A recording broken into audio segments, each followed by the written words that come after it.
So, welcome back, or if you were already here, glad that you stayed. Thank you.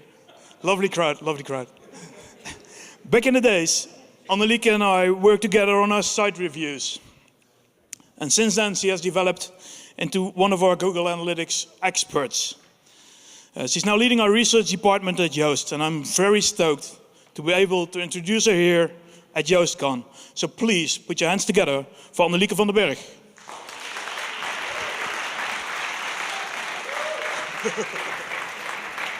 Let's do the move. And Josie.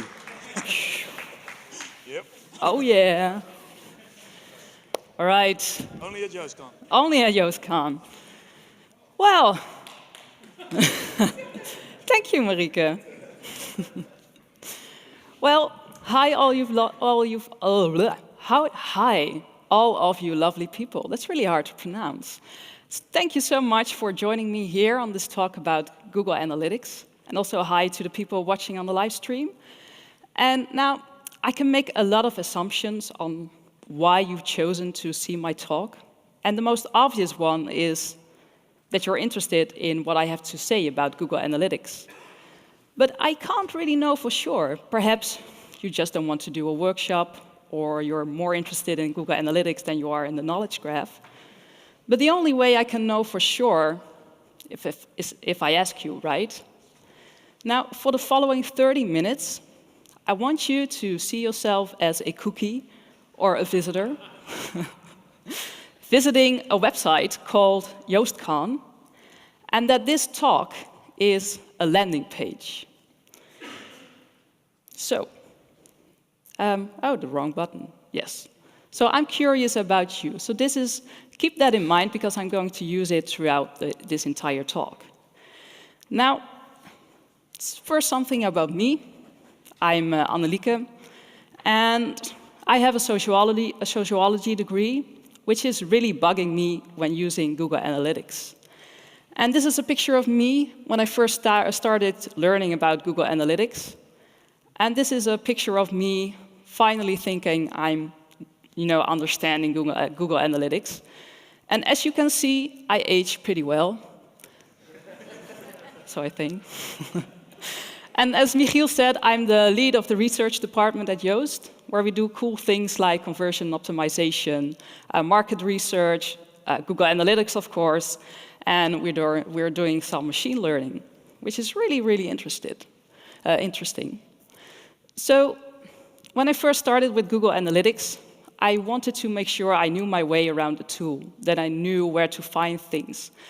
And quite often when opening up Google Analytics, I found myself being overwhelmed with all the information I'm seeing there. And I just didn't know where to start. And I was like, well, I want this. I want to learn Google Analytics.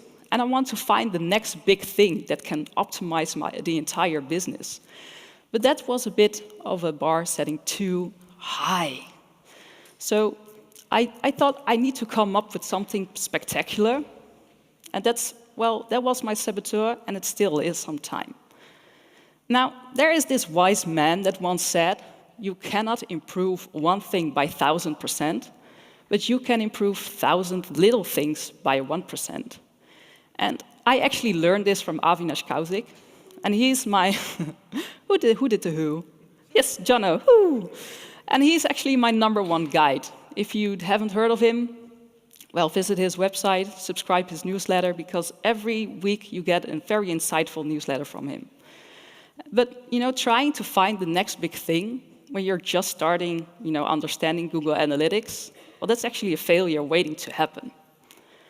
So, most of the time, there's not one big thing that's responsible for big success.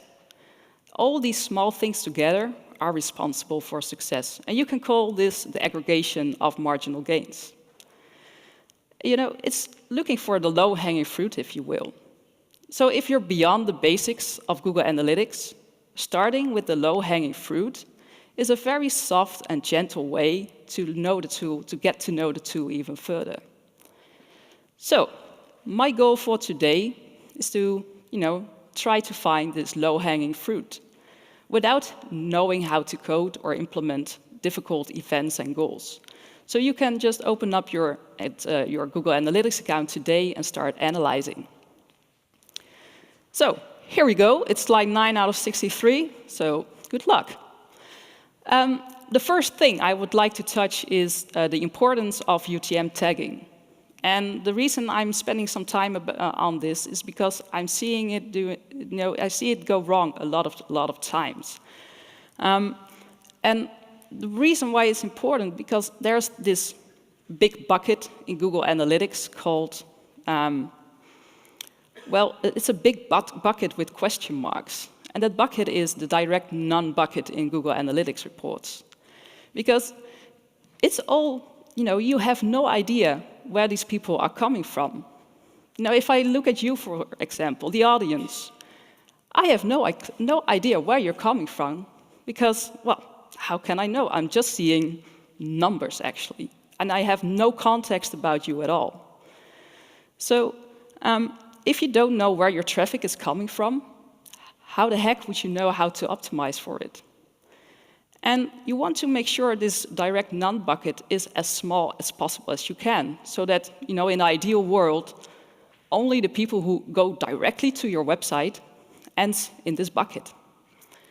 Now, there's a way you can make this bucket as small as possible, and that's by tagging. I mentioned it earlier, the UTM tagging. Tag, tag, tag, tag. And the people here who work with me know that I'm a tag nag. I really like if things are tagged. And all of your online marketing efforts should be tagged, otherwise you can't identify them in Google Analytics. Otherwise you don't know how it performed. So, now, what are UTM tags? It's the parameters that send extra data to Google Analytics. And you can recognize traffic from newsletters and such. And it's like the link beneath it. Is like these UTM source, UTM medium, term, content, and campaign. These are all UTM tags that send extra information to Google Analytics. So if you think about it, are you, here in the audience and on the live stream, are you UTM tagging all of your online marketing efforts?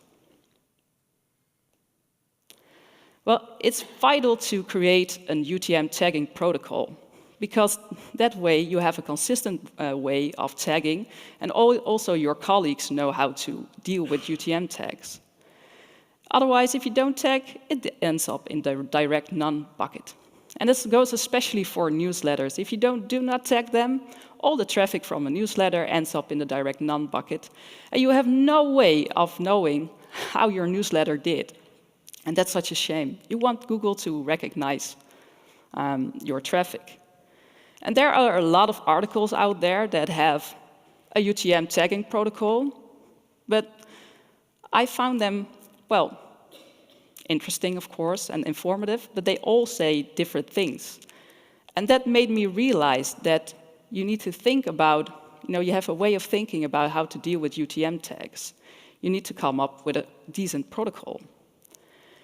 So let's say if I tagged you in the audience. I would perhaps add a tag that, some people came with a car and others with public transportation. And if I tagged, more extensively, I would have known if you were here by train or by, well, subway isn't possible, but by bus or et cetera, et cetera, et cetera. And I could also know if you're here by train in first class or in second class.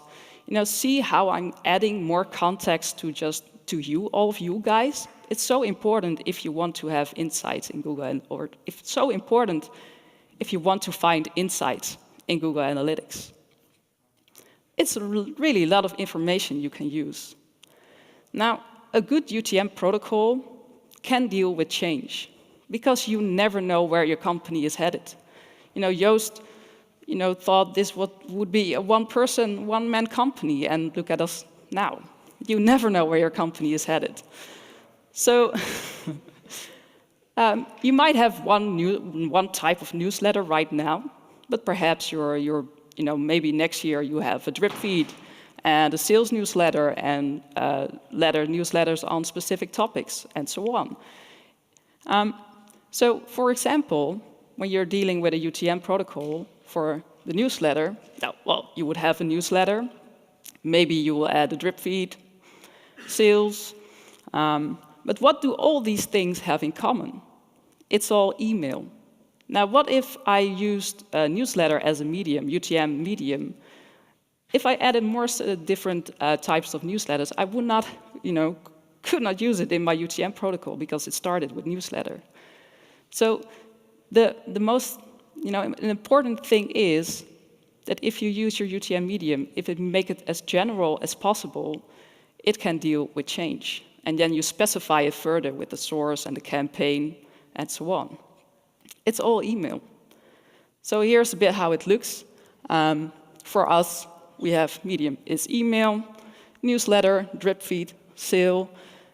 For a campaign, for newsletter, we use the date, but you can also try the week, the day of the week, for instance. And if I follow the line of the source email, I can see I've used the campaign Black Friday 19, because that was, last year was 18, so this year would be 19. And you can specify it even further. Now, for example, you can use the content, UTM content, to distinguish buttons in your newsletters from text links. And you can use the term to identify the page they're clicking on. And one of the things we also use UTM tagging for is for A/B testing. And we use MailChimp for our newsletters. And it's an awesome tool, and you can use it for A/B testing. But you cannot really A/B test one specific thing in your MailChimp newsletter, because it just looks at all the content. So by adding the UTM content, I have button 1A, that is the A testing, and button 1B for the B testing, and send it out to all of their newsletter subscribers. 50% gets A, and 50% gets B. I can identify in Google Analytics, because I'm tagging it this way, what performed better and what performed worse, because I used the A versus the B in our UTM content tag. Now, how you tag is actually up to you. It's about thinking about how you'd like to see your data in Google Analytics. On what level do you want to do your analysis? And what kind of information would you like to see? Now, to prevent tracking errors, I would advise you not to really touch the medium and the source, and always add a campaign to your UTM tagging. But you can be really, really creative when using the UTM content and the UTM term.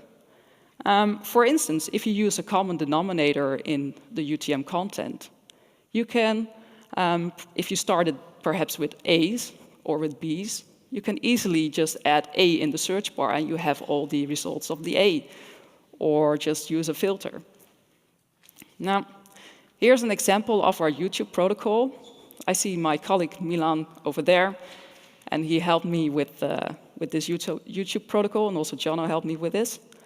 And as you can see, we kept the source and the medium the same as the way Google recognizes it. So the medium is a referral, and the source is youtube.com.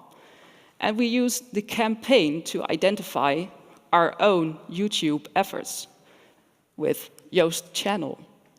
And the content we use to specify the type of video. Is it a video for our plugin or for our academy? Is it an Ask Yoast video? And we specified it even further by adding the name or the title of the video in the term. And by doing that, I know exactly where to look in Google Analytics. And I have so much context, because I'm dealing with this every day. So I know what I need to look at and on what level I want to do my analysis.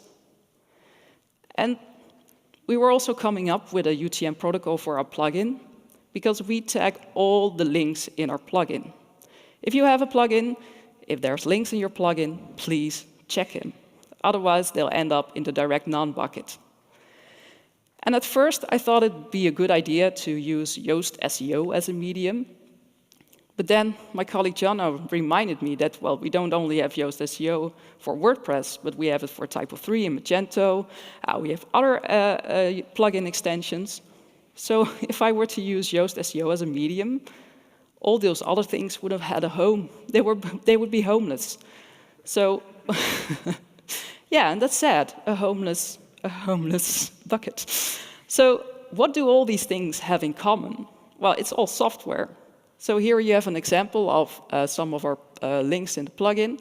So the medium is software, the source is Yoast SEO, but it could also be video SEO or type of 3.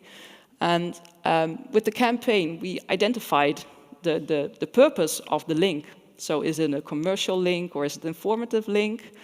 And by adding the content, the place or the position of the link in the plugin and adding a term that specifies it even further, it allows me to identify which links in our plugin work and which links doesn't. So that gives us a lot of information about how people are using our plugin, but also how they convert. And that is useful information, and that helps me with optimizing our marketing for our plugin even further. So it's adding context to data. Now you might think, okay, UTM tags, really nice and all, but what about the low-hanging fruit? Give me some low-hanging fruit. I don't know if you like apples, but here's an apple. So if you have a sales campaign, for instance, a Black Friday campaign, and if you use that campaign, the name of that campaign, for the UTM parameter campaign, for all of your online marketing efforts, well, you can then analyze which effort was most successful and which one wasn't, so that you get to know your audience better and see which marketing effort needs more attention and which marketing effort needs less effort. So if I were to click on this, you'd see sales and Facebook, Twitter, LinkedIn. And if you look at the numbers, you would see that email works best for us. Now let's say we have 2 people working on social and half a person working on the newsletter. I would advise to put on more hours to work on the newsletter than on social, because this data shows me that a newsletter is really, really important for us.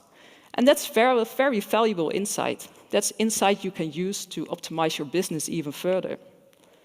But you can also use to analyze if you tag your emails properly, all sections, all items, you can identify if buttons works better, if links work better.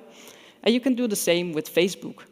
Add a tag that specifies if it's a video or a photo or a link. And you can combine it with Facebook Insights data, and then you know what works and what doesn't work. And that's very valuable information if you want to have insights. So what are you doing with tagging? You're giving your numbers more context. Now, some advice. I am really passionate about UTM tagging, and I hope you are, or you will be after this. And they know me as the UTM chef. They know when they, need a link. They'll even tag me in GitHub issues like, hey, we're adding a link to our plugin. Please, we need some UTM tags. And that is so cool, because I then know, oh, we're adding a link in our plugin. What kind of link is it? From which element in the plugin is it? And I immediately know, okay, I need to analyze this or monitoring it after we release it and see how it does. So I'm really on top of all the UTM tagging in our company. And it helps me a lot, because I immediately know where to look in Google Analytics. But as I mentioned earlier, my sociology degree bugs me sometimes, because at Yoast, we change things on our website. So for instance, we change the color of our buttons. And you want to have more data to say, okay, this color of the buttons work better than the other color of the buttons. But we need to have more data.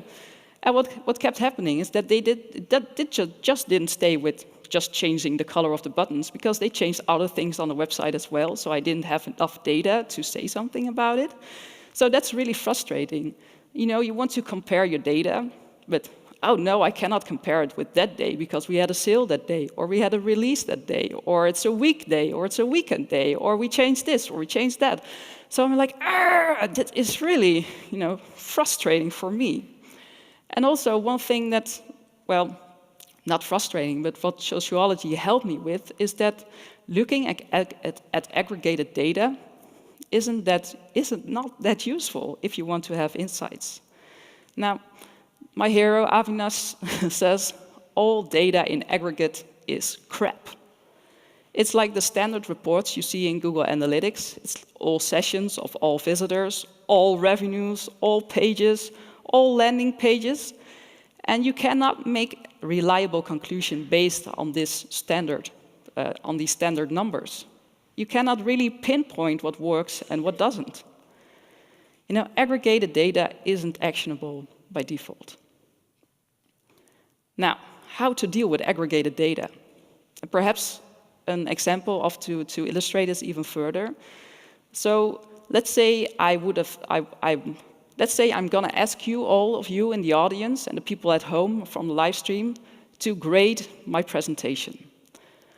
Well, that would be really scary, so we're not going to actually do it. But so let's say you all grade my presentation. People from the live stream grade my presentation, and some tool says to me, you know, the average number of your presentation is a 6, and in the Netherlands, a 10 is really, really good, and a 1 is really, really bad. So my conclusion would be that the people are moderately positive about my talk. But what if I dove in further, and I would have noticed if I segmented the real life people from the live stream people, what if the real life people are giving me a 10, and the live stream people are giving me a 2? Now, you would conclude something very different, wouldn't you? Perhaps, if a 2, that's a really good signal that something might have been off. Perhaps there are technical issues. I hope not. Hello, everyone at the live stream. Now, standard reports don't give insights. And it's a dangerous thing to conclude things without actually having complete context about the numbers, without specifying your data. And when I think of the time, I think I'm going to skip this one. Yeah, I'm going to skip this one. You might ask me later. Now, there are ways to specify your data. It's on clicking on links in the reports. It's advanced search options in Google Analytics reports. You have the filter options.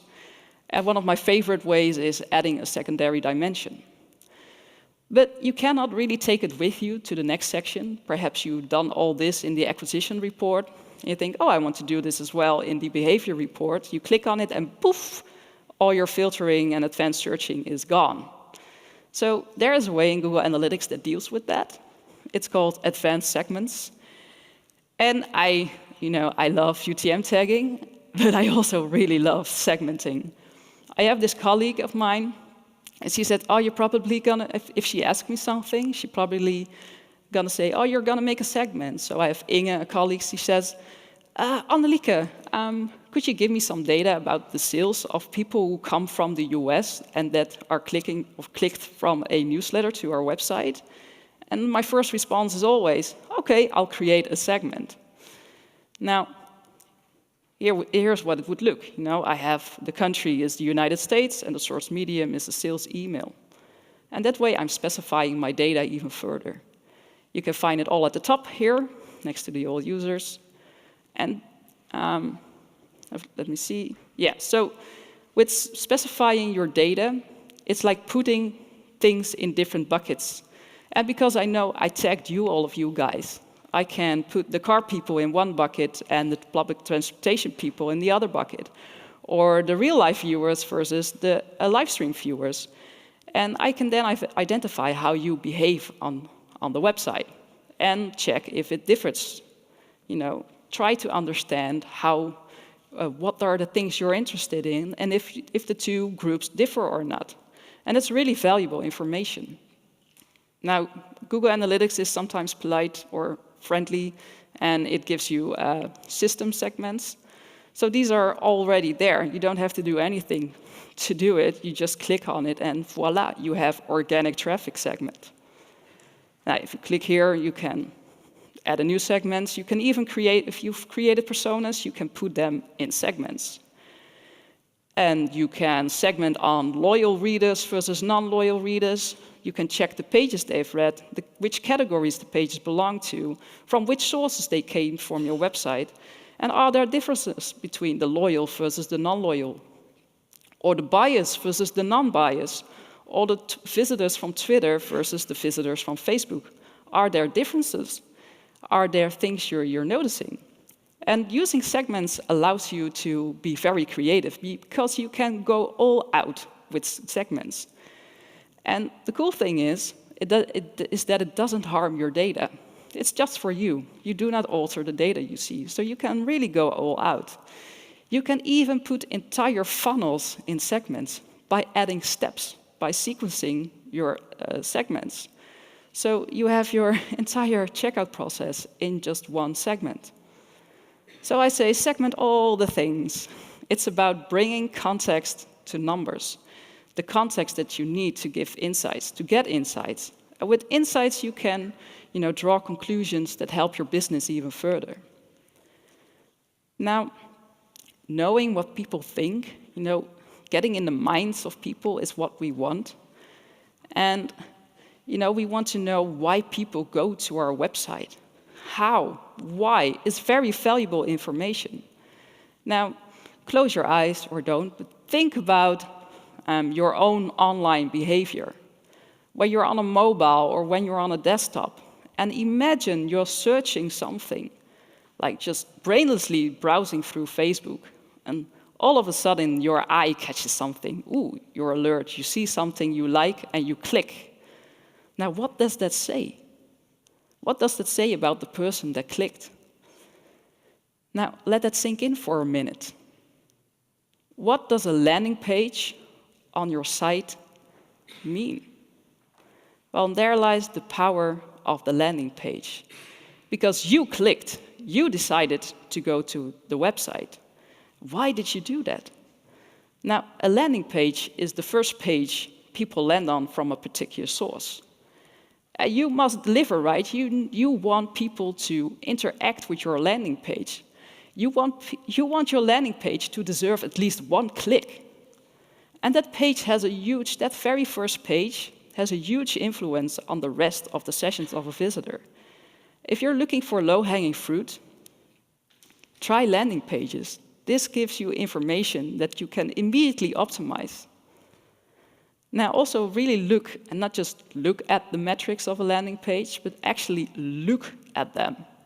What do all these metrics mean? What do they tell you? What did they find interesting, and what did they not find? And did they click further or not? And if you implemented goals, if the page helped you with reaching a goal, that's like, wow. If the page didn't reach a goal, then you're like, oh, maybe this page is supposed to reach a goal, and if it doesn't, why is that? You can optimize it immediately. Now, it's like you try to identify pages that have high bounce rates, and also think about what do landing pages tell you about traffic from organic, and traffic from referrals, traffic from email, from social, and don't just stay at the aggregated data. Segment, put this all in segments, and look at the landing pages. Do they tell you anything? Otherwise, you would have no information about how to optimize your marketing even further. And with segments, you can make reliable conclusions on your data.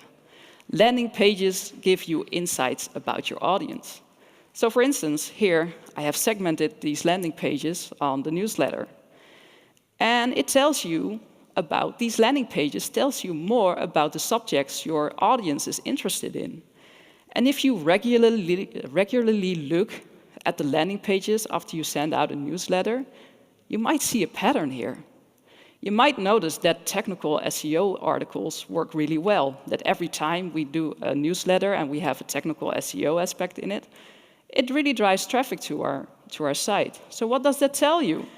Well, perhaps we should be writing more about technical SEO then. That's valuable insights.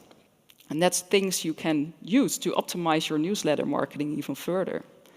And you can also check what types of products work for a newsletter and which types of product doesn't. It's a lot of information that you get by good tagging, by segmenting, and looking at the landing pages. And the same goes for, well, this is still a newsletter, but the same goes for Facebook and Twitter. Can you find patterns here? What drives people from Twitter to your site? And what drives people from Facebook to your site? Can you spot the differences? What are they interested in? What made them click? Really think about it and adjust your social strategy based on this, on what works. Now you can also add a secondary dimension instead of a segment. So here we have the Google source. And what does this tell me? When I look at this report, it tells me more about how my SEO is doing. And that's really vital information if you're actually actively working on your SEO. Look at the landing pages. Now, I just said, look at the metrics and try to understand. Search for landing pages with high bounce rates. And think about the intent people have that click on the link that goes to your landing pages. Does it match with your bounce rate? Well, if it's not matching your bounce rate, well, there you go. You immediately have a low-hanging fruit. You immediately have some insight. Immediately have something you can work on and optimize today.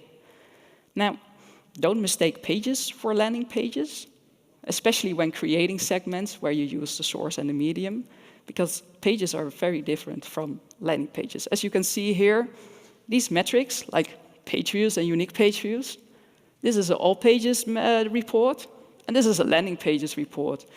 And these metrics are the same as your source medium report. Now, how to deal with Google Analytics data?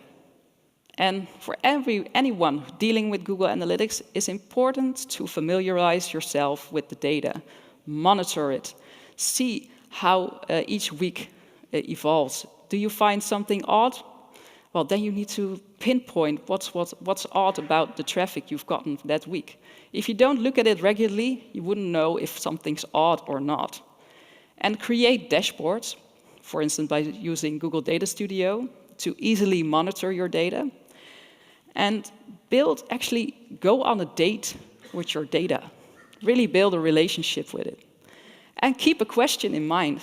If you do not do that, it's very easily you get lost very easily.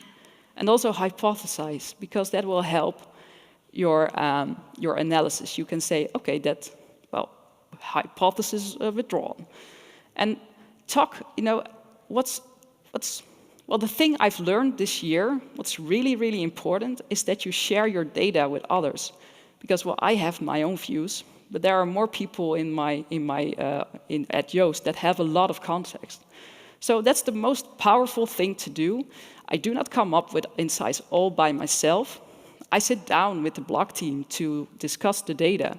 I sit down with the people who write the newsletter. I sit down with the Yoast Academy lead. And every meeting is very useful and always leads to actionable insights.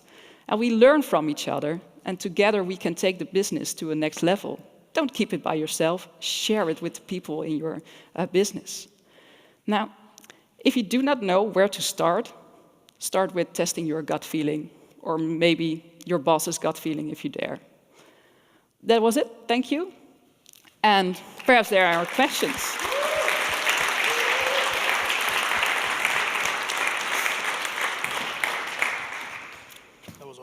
Yes, thank you. So, tag all the things, tag all the things, yes, and analyze your ass off. Yeah, and share with others. Yeah. That's it. Questions. There must be questions. We have room for 2 questions. Yes. One over there. Yeah. Wait, but at the door, by the door. Yep. Here it goes. No. Yep. Hi there. So you said something that was interesting, and I wanted to unpack it a little bit further. Yes. There was a slide. You were we're looking at email versus social, and you said if you have 2 people working on social and one working on email, you should stop doing social and only focus on email. Which I think is messy, right? So what I wanted to know is, in your work with data and your work in looking at Google Analytics data, how do you make informed decisions based on the things you're reading? So how do you take that data and then make a hypothesis or make a decision based on that data? Yeah. Well, it's because I look at it regularly, and build a relationship with my data, it always giving me information that just boils down, and I'm like, okay, that gives me information about to hypothesize or not. And the slide you saw, if I saw that just one time, I would not have said, okay, spend less time on social. But because I'm seeing it every time, on all campaigns we're doing, I know that it's not just a coincidence, but it's real. So we need to spend more time on newsletter. Yeah, it also seems that like if your goal is like if your persona tends to use social, for example, more often, or maybe they use email more often, it also seems like you could take a different approach. So my question would be, as a follow-up, how do you decide to make a big pivot? Because that could, in some cases, be a huge shift in the kinds of resources that you have. It may mean firing someone and hiring someone else. I didn't really catch all of your question. I'm sorry. So how do you confidently act in that decision? Okay, how do you comfortably act? Confidently, like how do you do it with, putting your foot down? Okay, well, that's the part where you share it with others. So I keep sharing the information I see. I keep sharing what I notice from the data, and that gets picked up by my manager. And so we talk about it, and they'll make the decisions. Yeah. Thank you. You're welcome. We got one more question over there, yeah. Thank you. Now it's all broken. Oh, no. Is it? No, it's not. Could you please stand up? Could you please stand up? I forgot to ask. I saw an interesting slide where you had the UTM tagging with text links and buttons. Yes. And I saw buttons were more clicked than text links. Is that also the experience you have? Yes. Yes. That's the experience. Yeah. Okay. But and I think something you need to keep in mind that every audience is different. I cannot generalize you. You're all different. You're not the same. And you need to test what works for you. And you need to test it. So perhaps it works, text links work better for you. I don't think so, but it's possible. You need to test it. Okay. Thank you. Yes, you're welcome. We actually have room for one more if there is any. No questions? One over here. Yeah. There we go. Go. Thank you. Hi, good talk. Oh, thank you. Just a follow-up question from that question before, like buttons or links, and you say that all the audiences are different. Can you also specify, for instance, in MailChimp, if I'm viewing the newsletter on a desktop or a mobile? Because that, I think, can make a difference as well if I press a button or something else. That's a very good question. I have an answer for that, but that's a very interesting thing to look at. Let's figure it out together. Thank you. You can always, segment your data, the desktop people versus the mobile people, and see how they differ. Thank you. You're welcome. Awesome. So thank you again. Yes, thank you, and thank you.